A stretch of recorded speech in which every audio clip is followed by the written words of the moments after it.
하나님께서 지키시고 보호하시는 그런 백성, 그런 나라는 항상 평안하고 복된 삶을 사는 것이 하나님의 은혜 안에 사는 삶이죠.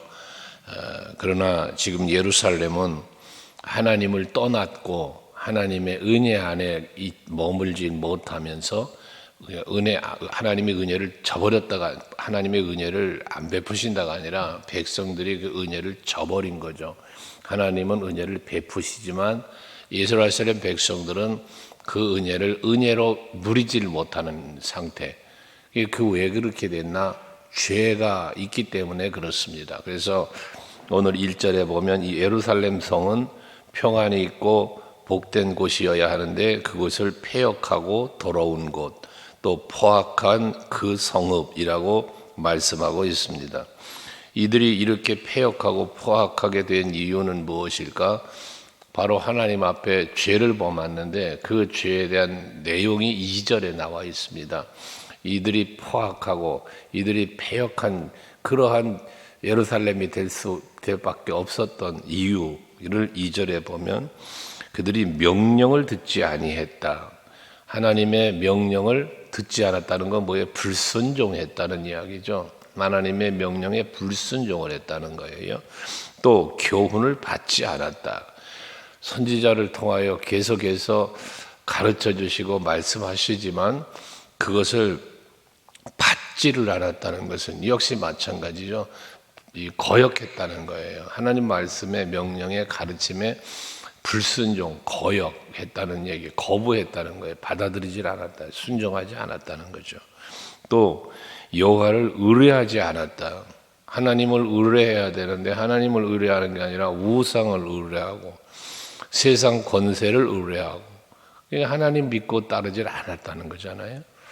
또 자기 하나님에게 가까이 나가지를 않았다.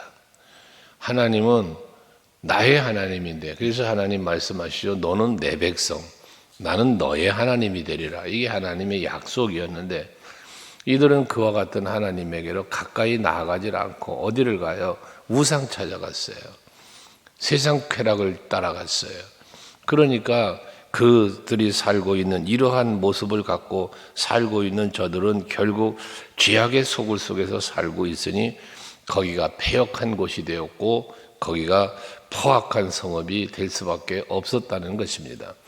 그러므로 여러분들이 마음도 여러분들의 삶의 현장도 자칫 하나님의 말씀을 떠나게 되면 하나님을 찾고 의지하지 않고 자꾸 세상 따라가고 그러면 여러분 심령도 폐역한 곳 그리고 포악한 심령이 될 수밖에 없는 것이고 여러분들이 사는 삶의 현장은 다 그와 같이 될 수밖에 없는 것입니다.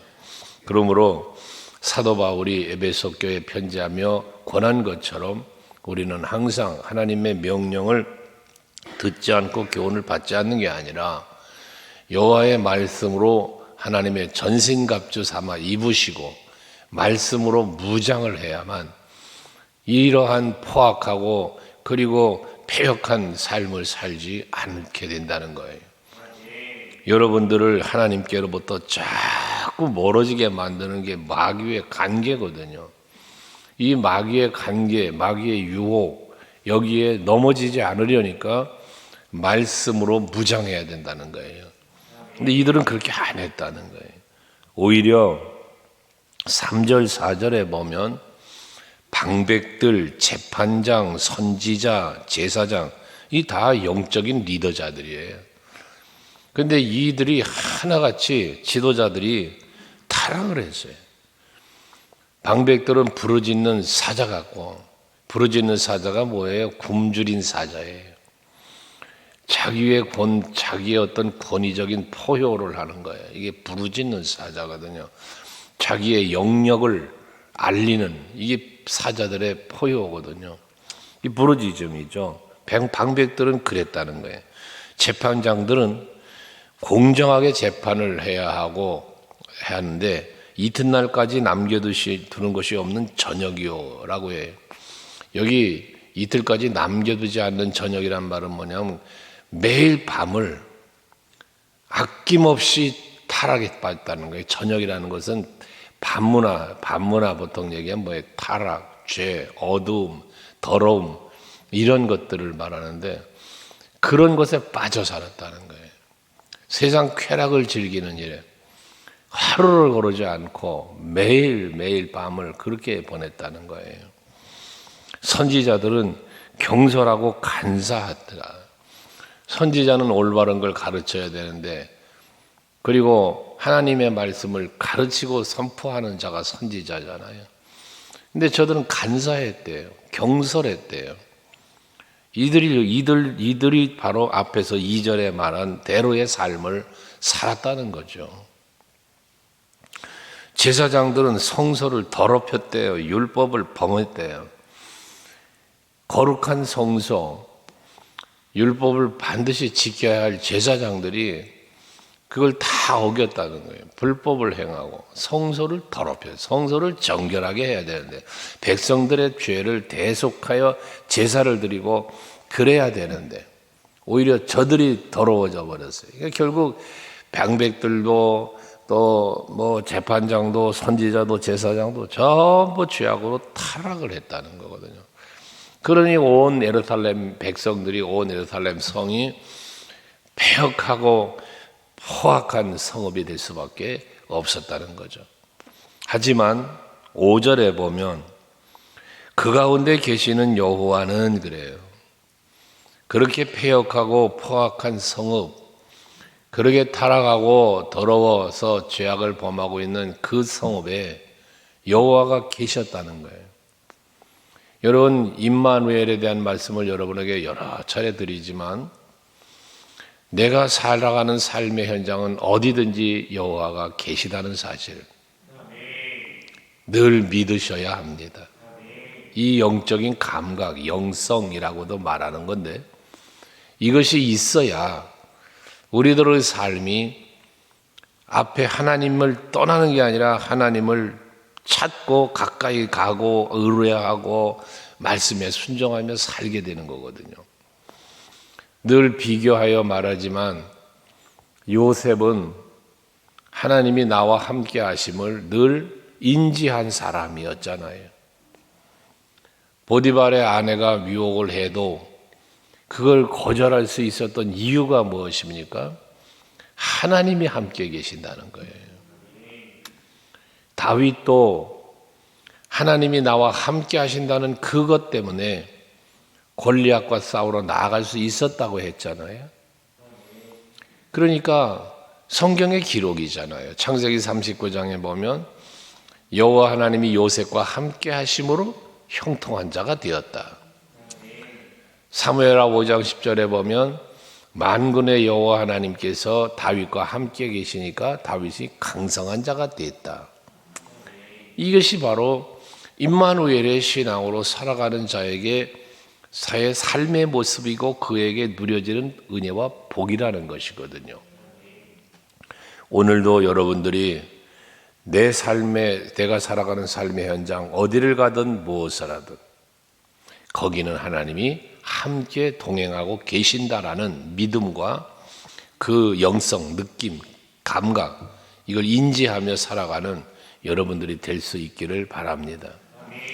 이렇게 함께 계시는 여호와께서는 의로우시고 불의를 행하지 아니하시면서 아침마다 빠짐없이 자기 공의를 비추시거늘 그래요.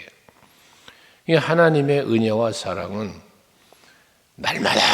날마다 저들과 함께 계시면서 그 빛을 비추시면서 은혜 베풀어 주셨다는 거예요.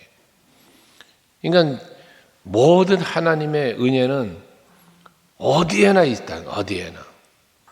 근데 문제가 뭐냐? 그 은혜를 은혜로 받아들이질 못하는, 깨닫질 못하니까 누리지도 못하는 이런 모습을 말하는 거거든요. 그래서 그렇게 빠짐없이 비춰주시거늘 뭐에 불의한 자는 수치를 알지 못하는도다. 빛을 비추면 뭐가 사라져야 돼요? 어둠이. 빛이 비추어지는 곳엔 어둠이 사라져야 돼요. 근데 하나님이 늘 함께 계시면서 이 공의로운 빛을 비추어 주시는데 또 불구하고 그 죄의 어둠을 이들은 버리질 못하고 그걸 수치스럽게 여기질 않았다는 거예요. 여러분, 말씀을 들으시면서 묵상하시면서 예배 시간에 말씀을 들으면서 나의 죄가 드러나야 돼요. 여러분, 말씀을 제가 늘 말하지 거울과 같아야 된다고. 말씀의 거울 앞에 비추어지는 나, 거기에 나의 더러운 게 보여야 돼요. 그래야 회개가 돼요. 그래야 변화가 일어나는 거예요. 근데 이들은 지금 뭐 하는 거예요? 하나님의 공의로운 빛을 비추시지만 자기의 죄를 죄로 알질 못한다는 거예요. 수치를 모른다는 거예요. 부끄러워하지 않는다는 거예요. 그렇게 죄를 범하면서 그렇게 악을 행하면서도 부끄러워하지 않는다는 거예요. 죄를 죄로 인지하지 못한다는 것이죠. 여러분, 죄를 죄로 알아야 회개가 됩니다. 은혜를 은혜로 알아야 감사하고 누림이 있는 것처럼 마찬가지인 거예요. 그래서 항상 여러분들 하나님의 은혜를 은혜로 깨닫고 감사하며 사시고, 은혜 앞에 내 모습을, 하나님이 나에게 이런 은혜를 베풀어 주시는데도 불구하고 내가 이렇게 살고 있어, 이걸 부끄러워할 수 있는 우리가 되어야 된다는 거예요. 은혜를 은혜로 알지도 못하여 감사하지 못하고, 죄를 범하면서도 죄인 줄 모르고 부끄러워하지도 않고, 그러니까 회개가 안 되는 거죠. 감사도 안 돼, 회개도 안 돼, 이게 안 되는 거예요. 그러니까 여러분들의 생각 속에서와 입술의 말과 삶의 모든 행위는 은혜, 회개, 이걸 항상 삶 속에서 이루며 살아야 할 것입니다. 그러니까 6절에도 보면 내가 여러 나라를 끌어버렸으므로 그들의 망대가 파괴됐고, 주변 나라들이거든요. 주변 나라들을 하나님께서 다 멸망시켜 버리시면서까지 이들을 도와줬어요. 베풀어 줬어요. 지켜주었어요. 보호해 주었어요. 그러면서 그렇게 주변 나라들을 멸하시면서 이 예루살렘을 지켜주고 보호해 주셨음에도 불구하고, 그렇게 해주시면서 하나님은 명령하셨어요. 7절에 내가 너희에게 이르기를 너는 오직 나를 경외하고 교훈을 받아라. 내가 너희들을 이렇게 보호해주고 있잖아. 너희들을 내가 이렇게 지켜주고 있잖아. 그럼 너희들은 뭐 하는 거야? 내 은혜 안에 살고 있는 거야. 그러니 너희는 나를 경외해야지, 내 교훈을 받고 따라야지 라고 요구하고 계신다는 거거든요. 그러면 내가 형벌을 내리기로 정하기는 했지만 그 형벌을 내리지 않겠다는 거예요. 그리하면. 그러니까 여호와 하나님을 경외하고 교훈을 따르기만 하면 너를 벌하고 너에게 내리겠다고 정했던 그런 형벌을 내리지 않겠다는 거예요. 너의 거처가 끊어지지 아니할 것이다. 예루살렘 멸망당하지 않는다는 거죠. 그렇게 하나님께서는 말씀을 하셨지만 내 교훈을 받아라, 나를 경외해라, 그러면 너희들 형벌 받지 않아 라고 계속해서 선지자를 통하여 말씀하셨잖아요. 그렇게 했지만 저들은 1절에 보면 부지런히 그들의 모든 행위를 더럽게 했다는 거예요. 회개하고 돌이켜야 하는데, 즉시 돌이켜야 하는데 이들은 부지런히 더럽혔대요. 행위를 부지런히. 이 부지런이라고 하는 말에 대한 또 다른 해석은 아침 일찍 일어나라는 뜻을 또 갖고 있어요. 그러니까 아침에 눈만 뜨면 더러워졌던, 더러운 삶을 살았다. 눈만 뜨면 악을 행했다는 거예요. 이 부지런히 그랬다는 거예요. 그러니 얼마나 이 하나님이 보시기에 더럽고 추악한 삶을 아까 저녁이라는 표현했잖아요. 이게 밤에만이 아니라 아침에 눈을 뜨면 그냥 모든 삶이 더러웠다는 거예요. 모든 삶이 죄악이었다는 거예요. 살 길을 열어주셨었는데 오직 하나님을 경외하는 것, 경외함이라는 표현은 여러 가지를 말할 수 있다고 그랬잖아요. 여호와를 경외한다는 건 하나님을 높여드리는 것, 하나님을 사랑하는 것, 하나님을 두려워하는 것, 이게 다 경외함이라 그랬잖아요. 그런 것들을 집약한 게 뭐냐? 순종이거든요. 그 집약한 내용은 하나님을 사랑하는 것이거든요. 이게 사랑하는 자, 예수께서 말하지만 나를 사랑하는 자라면 내 계명을 지켜야 한다 말씀하시는 것처럼, 여러분 임마누엘의 하나님을 의식하면서 그 은혜를 생각하면서 감사하고, 그러니 나도 하나님을 사랑한다라는 고백 속에서 여러분들이 말씀과 더불어, 그래야만 말씀과 더불어 살게 되니까요. 하지만 그렇게 안 했다는 거예요. 그러니까 이제 하나님께서 앞에서 뭐라 그랬어? 너 여호와를 경외해, 내 교훈을 받아, 그러면 내 너를 형벌을 내리지 않을 거야 라고 했지만 저들은 그렇게 따르지 않았기 때문에 8절에 뭐라 합니까? 반대, 뒤집어져요.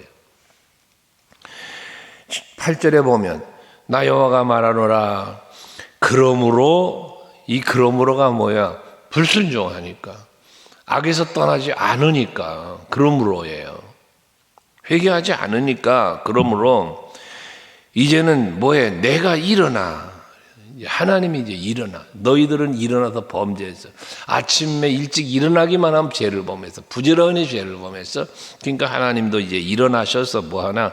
벌할 날까지 너희는 나를 기다려라. 이제 벌하시겠다는 거예요. 하나님이 긍휼을 베푸시겠다고 했지만 저들은 그 긍휼을 여김을 받는 자리로 나아가는 변화가 이루어지지 않았기 때문에 이제는 벌할 거라는 거예요. 그러니까 벌하는 그날까지를 너희들은 기다려라 라는 거예요.